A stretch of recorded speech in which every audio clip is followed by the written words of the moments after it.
अरे राजा विक्रम सिंह, तुम्हारी हिम्मत कैसे हुई मेरे सामने आने की? मेरी बेटी को छोड़ दो, वरना तुम्हें बाद में पछताना होगा। जादूगर अपनी जादुई शक्तियों का उपयोग करता है और राजा और उनके साथियों को बंदी बना लेता है। पापा, मैं यहाँ हूँ, मुझे बचाओ।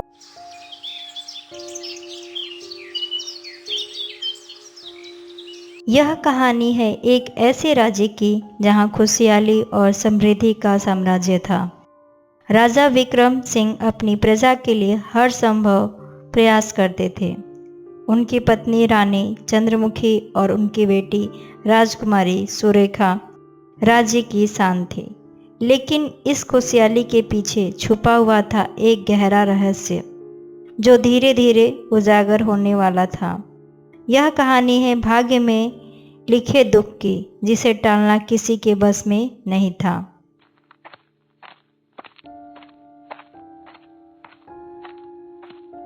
राजा विक्रम सिंह और उनके मंत्री वीर सिंह आंगन में टहल रहे हैं। विक्रम सिंह: वीर सिंह, आज मेरा मन बहुत बेचैन है। कुछ ऐसा लग रहा है जैसे अनहोनी होने वाली है। वीर सिंह: महाराज, आप चिंता ना करें, हमारा राज्य बहुत सुरक्षित है और आपकी प्रजा खुशहाल है। फिर भी अगर आपको लगता है कि कुछ गलत होने को है तो मैं तुरंत जांच करता हूं। विक्रम सिंह: हाँ वीर सिंह, मुझे लगता है कि हमें कुछ सतर्क रहने की जरूरत है। कल रात मैंने एक सपना देखा था जिसमें एक साधु मुझे चेतावनी दे रहा था। वीर सिंह: सपना? महाराज, सपने तो केवल मन की उपज होते हैं। फिर भी अगर आप चाहते हैं तो मैं उस साधु को ढूंढने की कोशिश करता हूं।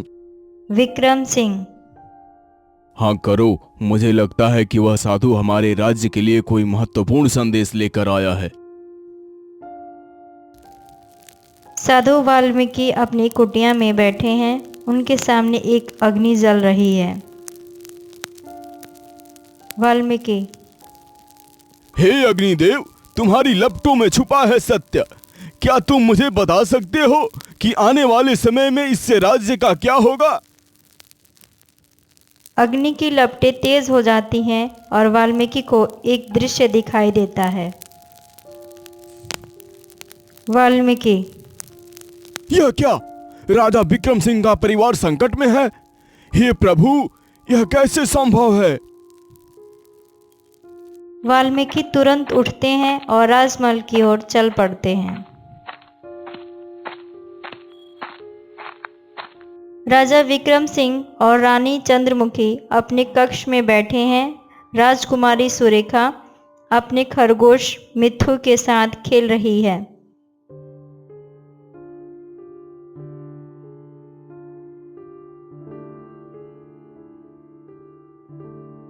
चंद्रमुखी: विक्रम, आज सुरेखा का जन्मदिन है, हमें उसके लिए कुछ खास करना चाहिए। विक्रम सिंह: हाँ चंद्रमुखी, मैंने पहले ही तैयारी शुरू कर दी है। आज रात में महल में भव्य उत्सव होगा। तभी दरबान आकर सूचना देता है। दरबान: महाराज की जय हो। महाराज, एक साधु महल के दरवाजे पर खड़े हैं, आपसे मिलना चाहते हैं। विक्रम सिंह: साधु, जरूर लेकर आओ उन्हें। साधु वाल्मीकि को महल में लाया जाता है। वाल्मीकि: महाराज, मैं वाल्मीकि हूँ। मैंने एक भविष्यवाणी की है जो आपके लिए बहुत महत्वपूर्ण है। विक्रम सिंह: भविष्यवाणी? कृपया मुझे बताएं साधु महाराज। वाल्मीकि: महाराज, आपके राज्य पर एक भयानक संकट आने वाला है। अगर आपने सतर्कता नहीं बरती तो आपका परिवार और राज्य दोनों खतरे में पड़ जाएंगे। चंद्रमुखी डर से: यह कैसे संभव है? हमारा राज्य तो इतना सुरक्षित है। वाल्मीकि: रानी जी, संकट कभी भी कहीं से भी आ सकता है। मैंने अग्नि में देखा कि एक व्यक्ति आपके राज्य के लिए खतरा बन सकता है। विक्रम सिंह: कौन है वह व्यक्ति? वाल्मीकि। वह व्यक्ति आपके बहुत करीब है महाराज, उसकी पहचान करना आपके लिए बहुत मुश्किल होगा। सभी चिंतित हो जाते हैं। रामलाल और उसकी पत्नी गीता अपने छोटे से घर में बैठे हैं। उनका बेटा सूरज बाहर खेल रहा है। गीता, रामलाल, आज फिर से हमारे पास खाने के लिए कुछ नहीं है। क्या हम इस तरह ही जीते रहेंगे? रामलाल। गीता, मैं जानता हूं कि हमारी हालात खराब है, लेकिन मैं कोशिश कर रहा हूं कि कल मैं राजमहल में जाऊं और राजा से मदद मांगूं। गीता, राजा विक्रम सिंह तो बहुत दयालु हैं, शायद वे हमारी मदद कर दें। तभी सूरज अंदर आता है। सूरज। माँ पापा, मैंने आज राजकुमारी सुरेखा को देखा, वह अपने खरगोश के साथ खेल रही थी।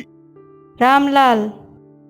सूरज, तुम राजकुमारी के पास नहीं जाना, वह हमारे गरीबों के लिए नहीं है। सूरज। लेकिन पापा, वह बहुत अच्छी है, उसने हमें मुस्कुरा कर देखा।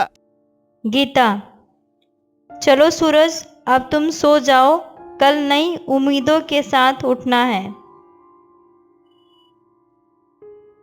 राजमहल में राजकुमारी सुरेखा का जन्मदिन मनाया जा रहा है। सभी लोग खुश हैं। विक्रम सिंह। बेटी, आज तुम्हारा जन्मदिन है, तुम्हारी हर इच्छा पूरी की जाएगी। सुरेखा। पापा, मैं चाहती हूँ कि हमारे राज्य में हर कोई खुश रहे, कोई भी भूखा ना सोए। चंद्रमुखी। देखो विक्रम, हमारी बेटी कितनी दयालु है। तभी अचानक महल के अंदर अंधेरा छा जाता है। सभी लोग चिल्लाने लगते हैं। विक्रम सिंह। क्या हो रहा है? दीपक जलाओ। दीपक जलते ही सभी देखते हैं कि राजकुमारी सुरेखा गायब है। चंद्रमुखी। सुरेखा, मेरी बेटी कहाँ है? वीर सिंह। महाराज, यह कोई साधारण घटना नहीं है, कोई हमारे महल में घुस आया है। विक्रम सिंह। तुरंत सुरेखा को ढूंढो, हर कोई खोजबीन करे। सभी लोग सुरेखा को ढूंढने के लिए दौड़ पड़ते हैं। सुरेखा को एक अंधेरी गुफा में बंधक बनाया गया है। वह डरी हुई है। सुरेखा। पापा, माँ, कहाँ हैं आप? मुझे बचाओ। तभी एक आवाज आती है। आवाज। राजकुमारी, तुम्हें कोई नहीं बचा सकता, तुम्हारा भाग यही है। सुरेखा। तुम कौन हो? मुझे क्यों बंदी बनाया गया है? आवाज। मैं वह हूँ जो तुम्हारे पिता के राज्य को नष्ट करने आया हूँ। तुम्हारा अपहरण इसकी शुरुआत है। सुरेखा चिल्लाती है, लेकिन कोई भी उसकी आवाज को नहीं सुनता है। राजा विक्रम सिंह और उनके मंत्री वीर सिंह चिंतित हैं। विक्रम सिंह। वीर सिंह, सुरेखा को ढूंढने के लिए हमें कुछ करना होगा। मैं अपनी बेटी को खो नहीं सकता। वीर सिंह। महाराज, मैंने अपने सभी जासूसों को भेज दिया है, वे जंगल और आसपास के इलाकों में खोजबीन कर रहे हैं।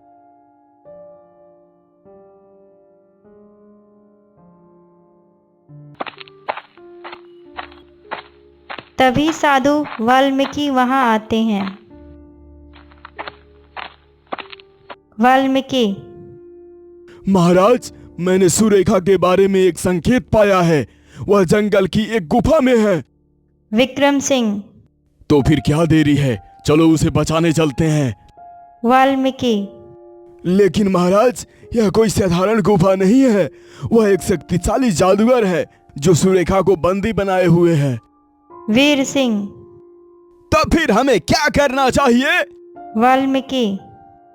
महाराज, आपको अपने सबसे वफादार साथियों के साथ जंगल जाना होगा, लेकिन सावधान रहना, यह आसान नहीं होगा। विक्रम सिंह। मैं तैयार हूँ, चलो सुरेखा को बचाने चलते हैं। राजा विक्रम सिंह, वीर सिंह और वाल्मीकि गुफा के अंदर प्रवेश करते हैं। वहां उन्हें एक जादूगर दिखाई देता है। जादूगर। अरे राजा विक्रम सिंह, तुम्हारी हिम्मत कैसे हुई मेरे सामने आने की? विक्रम सिंह। मेरी बेटी को छोड़ दो, वरना तुम्हें बाद में पछताना होगा। जादूगर। तुम मुझे धमकी दे रहे हो, देखते हैं कि तुम क्या कर सकते हो। जादूगर अपनी जादुई शक्तियों का उपयोग करता है और राजा और उनके साथियों को बंदी बना लेता है। वीर सिंह। महाराज, ये क्या हो रहा है? वाल्मीकि। यह जादूगर बहुत शक्तिशाली है, हमें कोई और तरीका ढूंढना होगा। तभी सुरेखा की आवाज आती है। सुरेखा। पापा, मैं यहाँ हूँ, मुझे बचाओ। विक्रम सिंह। सुरेखा, डरो मत, पापा यहाँ हैं। राजा विक्रम सिंह अपनी ताकत जुटाते हैं और जादूगर के जादू को तोड़ देते हैं। जादूगर। यह कैसे संभव है? विक्रम सिंह। तुम्हारी जादू की शक्ति मेरे प्यार और दृढ़ संकल्प के सामने कुछ नहीं है।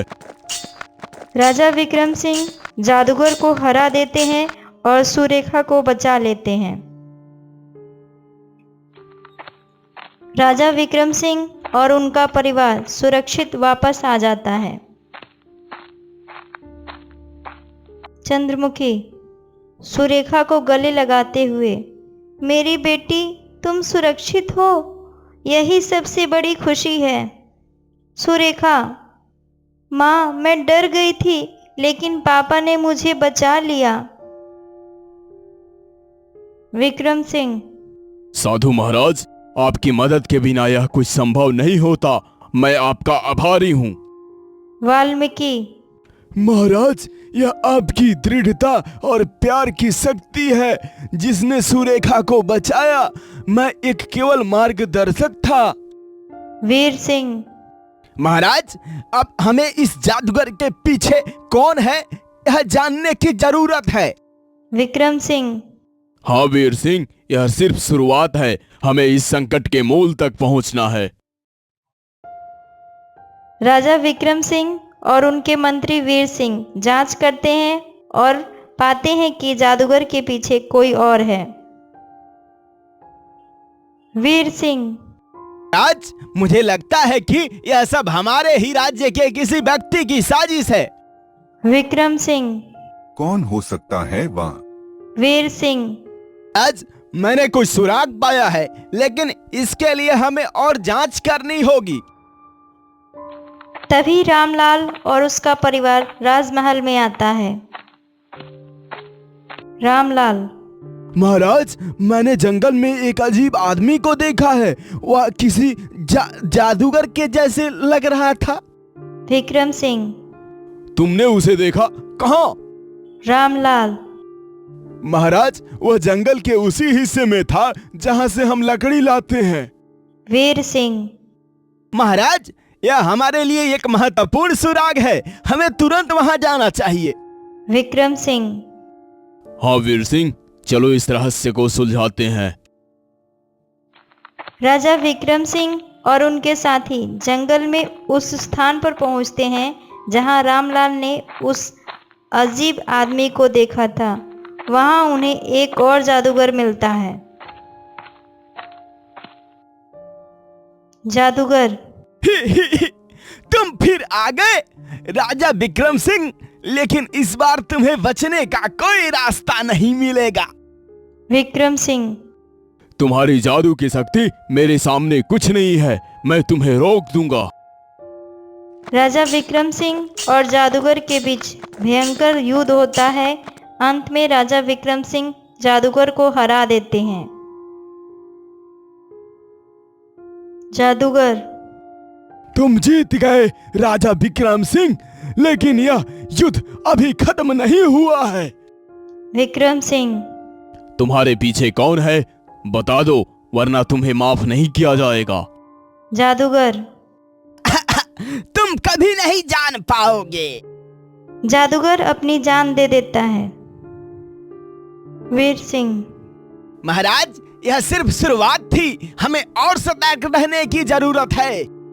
विक्रम सिंह, हाँ वीर सिंह, यह युद्ध अभी खत्म नहीं हुआ है, हमें अपने राज्य की रक्षा के लिए और मजबूत होना होगा। राजा विक्रम सिंह और उनका परिवार सुरक्षित वापस आ जाता है। राज्य में खुशहाली लौट आती है।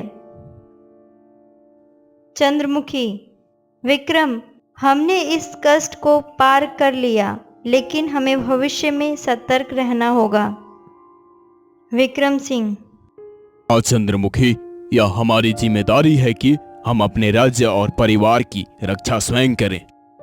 सुरेखा, पापा, माँ, मैं खुश हूँ कि हम सब एक साथ हैं। वीर सिंह, महाराज, हमें इस संकट से सीख लेनी चाहिए और हमें अपने राज्य को और मजबूत बनाना चाहिए।